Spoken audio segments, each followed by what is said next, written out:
Año 1944, Alexander Alekhine era el campeón del mundo. Estos fueron sus últimos años en España. Un par de años después de esta partida, moriría en Estoril. Y es una época de decadencia, en realidad, para Alekhine, que abusaba del alcohol y que protagonizó esta triste anécdota en unas partidas simultáneas en Salamanca contra Pablo de Unamuno, hijo del famoso escritor de la generación del 98, Miguel de Unamuno. Pues bien, con negras Pablo de Unamuno, Alexander Alekhine comenzaba la partida con E4, ante la defensa francesa ganaba el centro con E4 y D4, lo defendía con caballo de 2, la variante Tarras ante la defensa francesa, y Pablo de Unamuno que decide cambiar. Pablo de Unamuno, que por cierto fue varias veces campeón de Salamanca, era un jugador bastante fuerte, y vamos a ver lo fuerte que era en esta partida. Después del cambio juega caballo F6, la blanca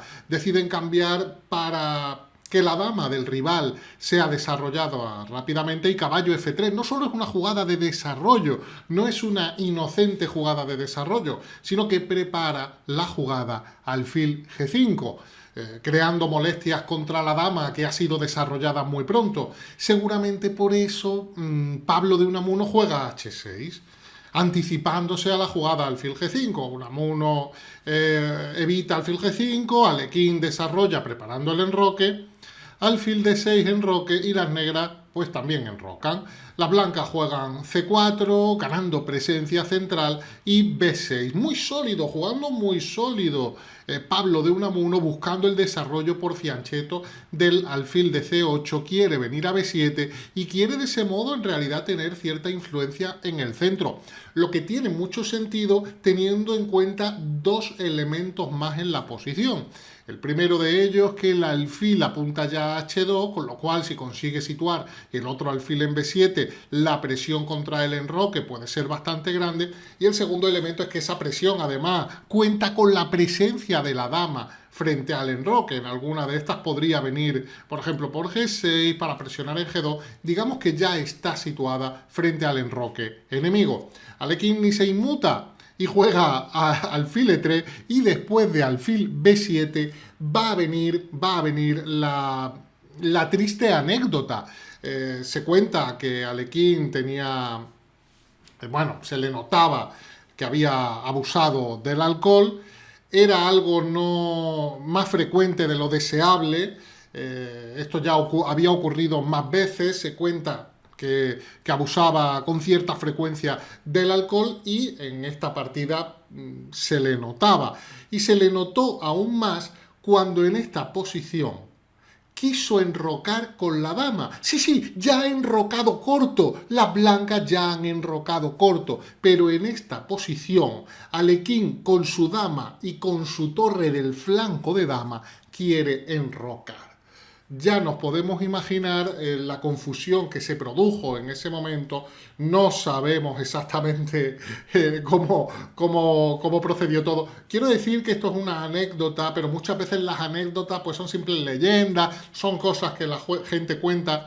He preguntado a Miguel Santos, al gran maestro, que como sabéis es descendiente de Miguel de Unamuno. Él ha preguntado a su familia y me ha confirmado que esta anécdota es cierta. Esto al parecer ocurrió. Así que, pues no podía enrocar, se le dijo que no podía enrocar y acabó realizando la jugada torre C1. No sé si porque ya había tocado la torre al enrocar con la dama o no sabemos, pero se jugó torre C1. Caballo D7, juega Pablo de Unamuno, desarrollando y preparando, está listo para realizar alguna ruptura central en algún momento. Dama A4, que toca el caballo. C6, muy sólido Pablo de Unamuno. Defiende la amenaza directa que era sobre el caballo. Y las blancas, Alexander Alekhine, que inicia una expansión de peones en el flanco de dama. Pero las negras quieren dificultarla de alguna manera con esa jugada con A5. Así que B5 es la respuesta de Alexander Alekhine, y esto permite un C5 bastante bueno por parte de las negras.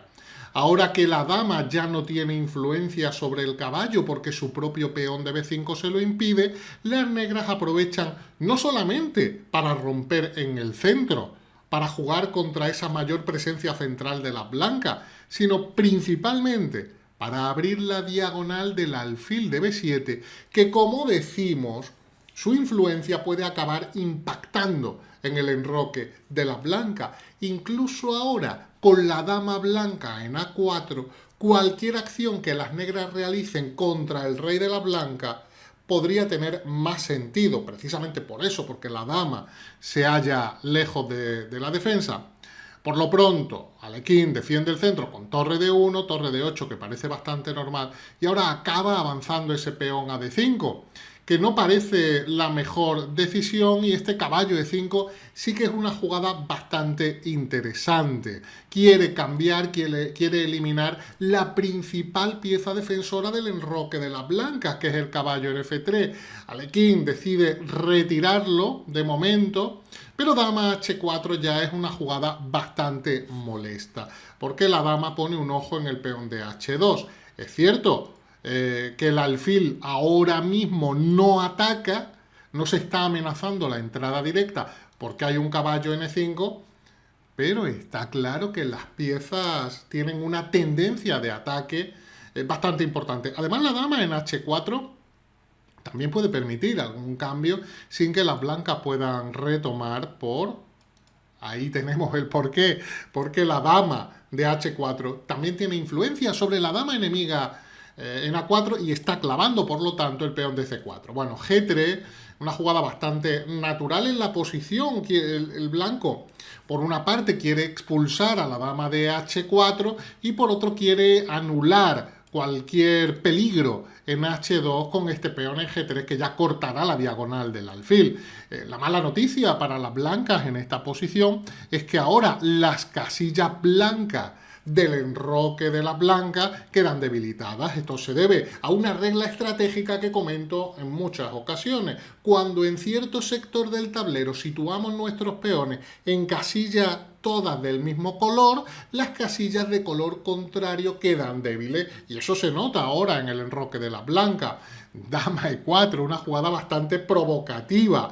Dama E4, situando la dama delante de su alfil. Es verdad que hay un peón en D5, pero las negras ya quieren asustar con las ideas a través de la gran diagonal. Aparte se mantiene la clavada del peón de C4, propone un cambio Alekhine para tratar de solucionar los problemas, pero viene este peón por. Y ahora, tras el cambio de damas, no encuentra nada mejor el blanco, que acaba jugando alfil F4, pero el resultado es que las negras han ganado un peón. El negro tiene un peón de más sin ninguna compensación por parte de las blancas. Al revés, las blancas tienen numerosos problemas, porque el peón de más de las negras es este peón de E4. Y este peón de E4 está protegiendo casillas importantes que tal vez el caballo en algún momento o las piezas negras puedan ocupar. De momento torre E8 defendiendo. El rey prefiere estar en F1 lejos de alguna broma del caballo de las negras, de algún jaque. G5, el negro decide realizar una expansión de peones, el rey en G7. La verdad es que jugando muy bien Pablo de Unamuno. Vemos aquí su nivel. Está claro que Alexander Alekhine no está jugando a su mejor nivel. Primero porque ya no era el mejor Alexander Alekhine, insisto, en su última etapa su ajedrez no era el mismo.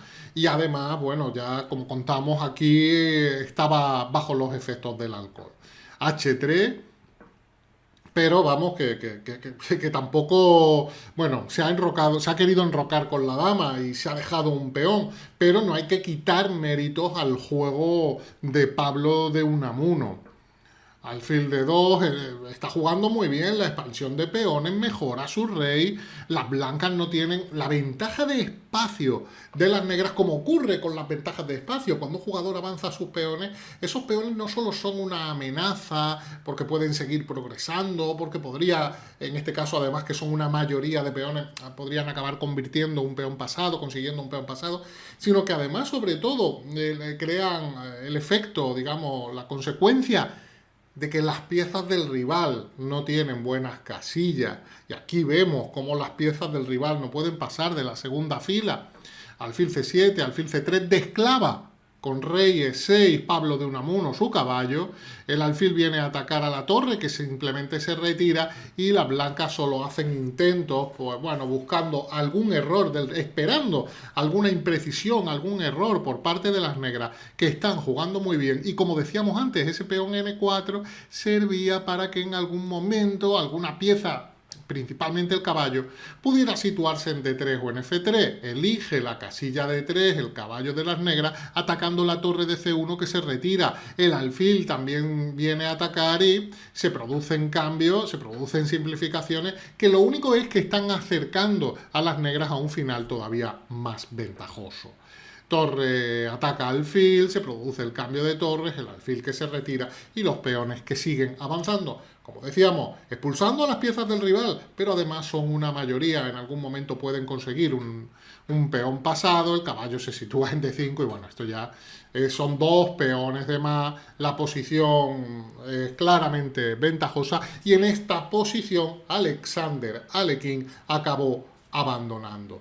Año 1944, simultánea en Salamanca, y una triste historia dentro de esa etapa decadente de Alexander Alekhine. Nos vemos en el próximo vídeo. Hasta entonces, un fuerte abrazo.